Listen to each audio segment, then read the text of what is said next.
Bonjour à tous. Alors pour cette première vidéo, nous allons installer Oracle 21C sur Oracle Linux. Alors la machine que j'ai ici c'est Oracle Linux 7.9. Bien entendu, Oracle a validé Oracle Database pour Oracle Linux 8, mais je suis toujours plus à l'aise avec Oracle Linux 7. Alors, j'ai téléchargé les binaires de Oracle Linux 21C, c'est ici. Ce que nous allons faire d'abord, c'est créer les variables d'environnement. Alors, pour cela, je vais ouvrir le fichier bash profile et je vais rajouter les variables suivantes. Oracle base, ça va être /u01 app oracle. Oracle home, ce sera Oracle base /product 2130 db home. Je suis en train d'essayer au fait de respecter les nomenclatures établies par Oracle. Ça permet de plus facilement retrouver ces fichiers, de savoir où se trouvent les binaires, où se trouve par exemple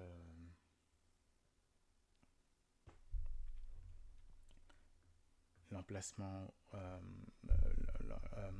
où se trouve par exemple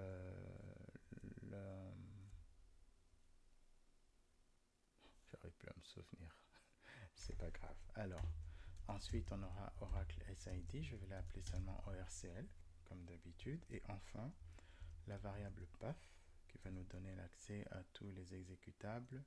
On va donner comme valeur path pour récupérer ce qui existe déjà, et puis Oracle home /bin. On va sauvegarder, et évidemment pour appliquer cela il faut rouvrir quitter et rouvrir la console ou se reconnecter tout simplement. Donc si je fais maintenant echo Oracle home, Oracle home, oh, je ne l'ai pas, qu'est-ce qui s'est passé? Ah oui, j'ai oublié quelque chose de très simple, j'ai oublié de taper export. Ça permet d'utiliser les variables dans les sessions. Alors une fois de plus, je peux tout simplement faire sur Oracle, mais dans ce cas il faudra être prudent. Si jamais je me déconnecte de cette session, je vais me retrouver dans la session qui n'a pas les variables d'environnement, et là effectivement j'ai mes variables. Alors j'aimerais régler un autre problème qui n'en est pas un. Je vais devoir créer au fait le dossier racine U01, et comme il a la racine, il appartient à root, je vais le faire avec root. Alors je vérifie qu'il n'est pas là. U01 effectivement n'est pas là. Alors ce que je vais faire, c'est mkdir U01. Alors autre chose que je n'ai pas encore fait, c'est créer les utilisateurs, créer les groupes Oracle. Alors pour ceux qui se posent la question, la documentation d'Oracle est une documentation assez complète où on retrouve quasiment tout ce dont on a besoin pour l'installation, la maintenance, le troubleshooting de la base de données Oracle. Mais il est très important de savoir consulter cette documentation. Alors si je cherche dans Google tout simplement Oracle 21C installation groups ou bien create groups, alors il y a une série de groupes qui ont été introduits depuis Oracle 12C qui permettent une répartition des tâches pour augmenter la sécurité. Donc on a les groupes de base qui sont DBA opère et OInstall. OInstall, c'est le groupe principal de l'utilisateur Oracle. DBA, c'est évidemment le groupe DBA pour tout ce qui est maintenance de la base de données. Et opère, c'est juste le groupe opérateur qui permet d'arrêter, de démarrer la base de données, etc., mais qui est limité dans ce qu'il peut faire dans la base de données. Alors Oracle a créé d'autres groupes, a ajouté d'autres groupes depuis 12c.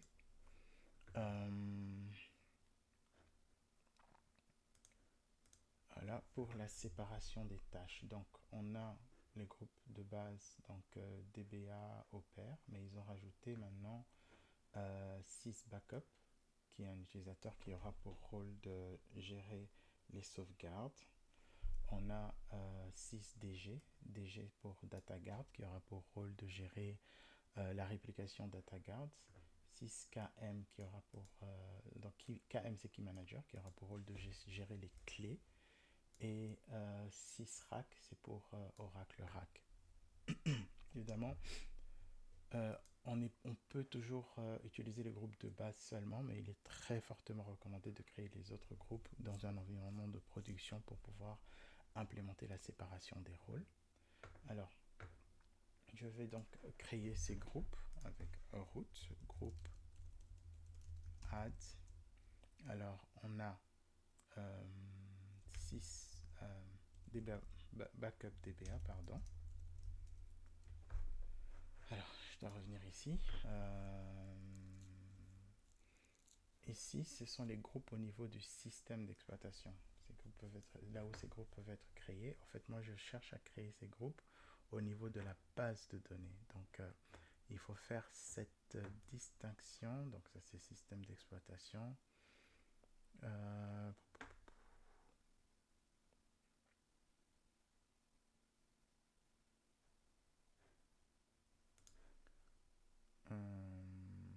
est-ce qu'il a mis ça? Je me suis un peu perdu ici.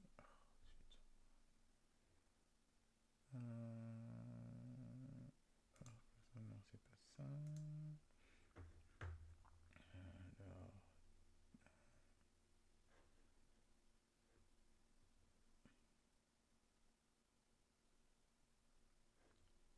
Alors, c'est toujours pour le système d'exploitation. Non.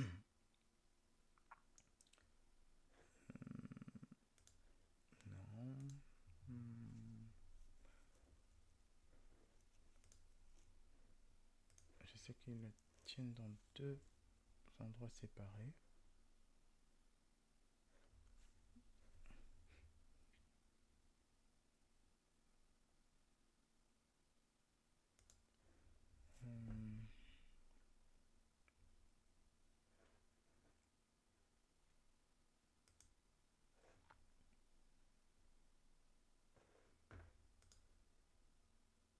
Vous voyez que même moi, je me perds un peu dans la création de ces utilisateurs, mais c'est pas grave. Ok, je vais juste utiliser la référence des groupes pour je peux même faire la recherche. Donc, backup DBA, rack DBA. Si je mets juste ça, rack DBA. Voilà.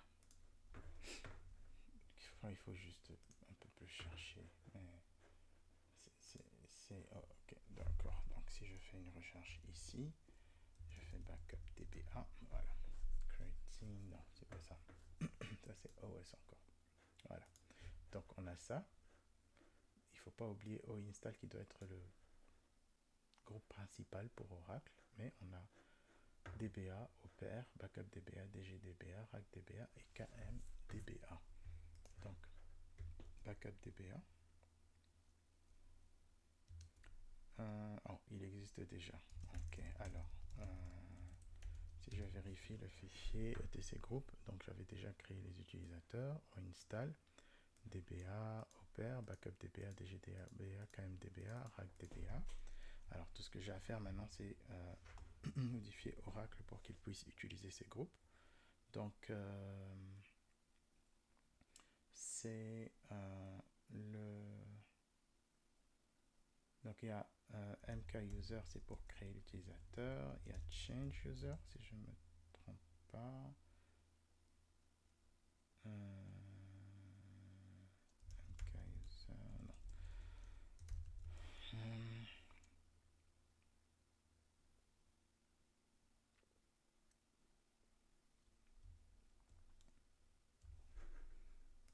C'est bête, j'ai oublié la commande. Linux mk user. Change user comment. On va mettre change user comment.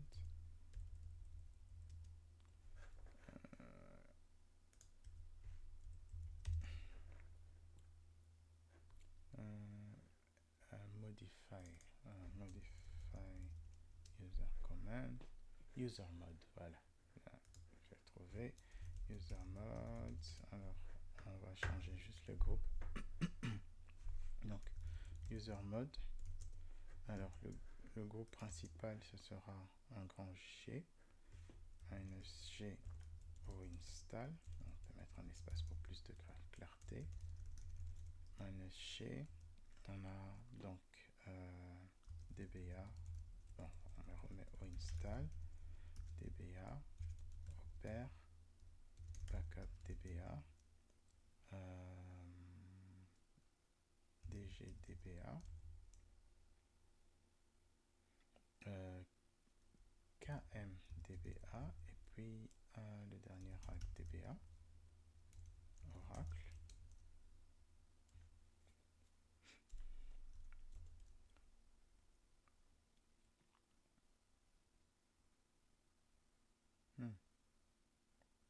J'ai mis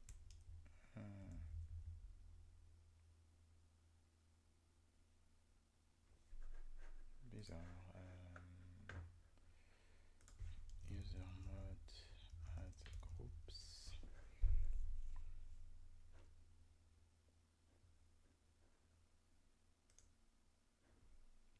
Je me trompe peut-être dans la syntaxe. Je me trompe dans la syntaxe au fait. Yes, il fait plusieurs groupes, donc je crois qu'il faut les séparer, c'est ça. Ah, d'accord. Donc, je me suis trompé. Moi, G c'est pour le petit groupe et grand G, c'est pour la liste des groupes. Donc, j'ai inversé. G et G. Voilà.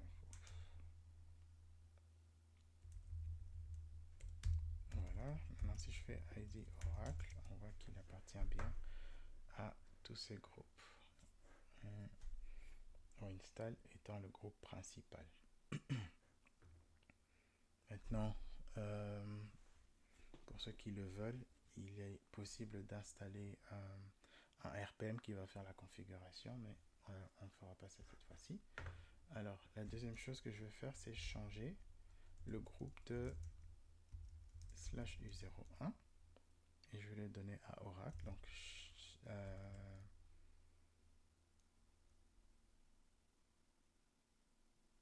ch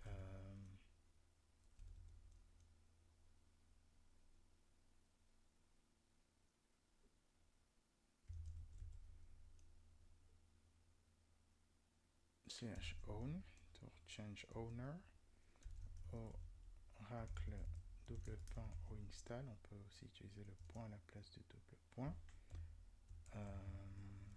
/u01.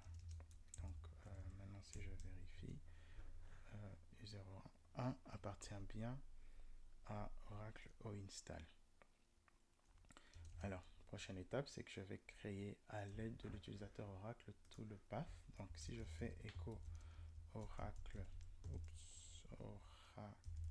home, donc j'ai tout le path ici et je vais le créer à l'aide de la commande mkdir-p. Mkdir-p, P c'est pour créer tout le path Oracle home.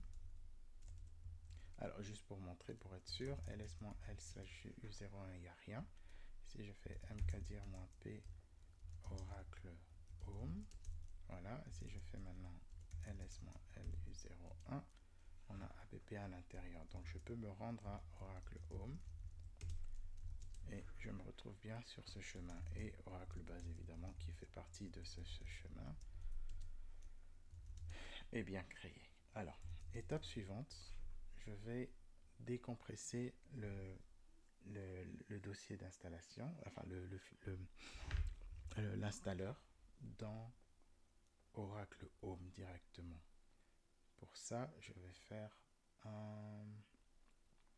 Donc, le fichier est ici, je vais faire un zip,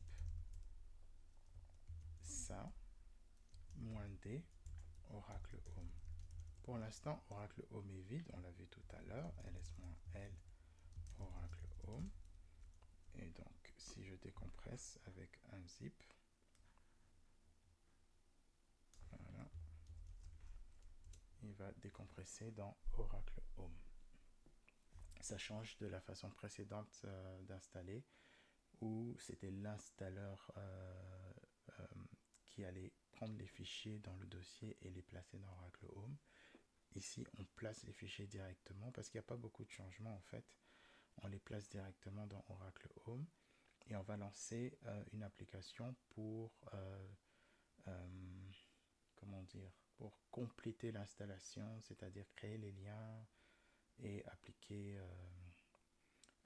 certaines configurations.